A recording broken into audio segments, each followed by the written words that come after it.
اچھا دوستو، ہماری غلامی کا اور ہماری ذہنی پستی کا اگر آپ نے اندازہ لگانا ہے تو آپ اس بات سے لگائیں کہ ہم نے 75 سالوں سے اس ملک میں مافیا کے علاوہ کسی کو حق حکومت دیا ہی نہیں۔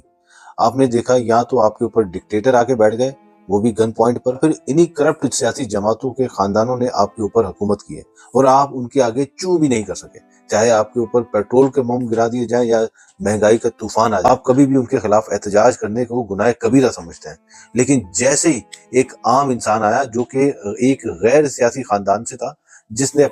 اپنی خودی کے ذریعے، اپنی محنت کے ذریعے، اپنی استقامت کے ذریعے حکومت بنائی، اس کے بعد آپ نے دیکھا کیسے انہی کرپٹ سیاسی جماعتوں اور ڈکٹیٹروں کے ٹاؤٹس عمران خان کے پیچھے ہاتھ دھو کر لگ گئے تھے۔ اور اگر آپ نے اس بات کی کلاسیکل اگزامپل دیکھنی ہے تو وہ چھوٹا سا کلپ میں آپ کو دکھاؤں گا، تو آپ کو اندازہ ہو جائے گا کہ یہ کس قدر ذہنی غلامی اور ذہنی بستی کے شکار ہیں۔ آپ یہ ویڈیو سنیں۔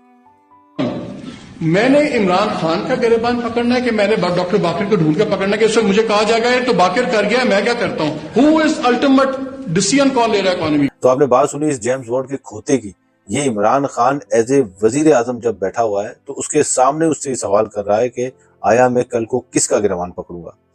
آپ صرف اندازہ لگائیں کہ اس وقت جب کہ مہنگائی 10% بڑھتی تھی تو یہ لوگ بل بلا اٹھتے تھے، لیکن آج جب مہنگائی 50% اوپر ہوئی ہے تو کسی کے کانوں میں جوں نہیں رینگ رہی، کیونکہ ان کو احتجاج کرنے کے لیے بھی جب تک پیچھے سے اجازت نہ ملے تو یہ کبھی آگے نہیں آتے۔ یہ وہ دوغلے، منافق اور گھٹیا لوگ ہیں جن کی وجہ سے آپ لوگ ابھی تک انہی خاندانوں کے غلام بن کے رہ رہے ہیں۔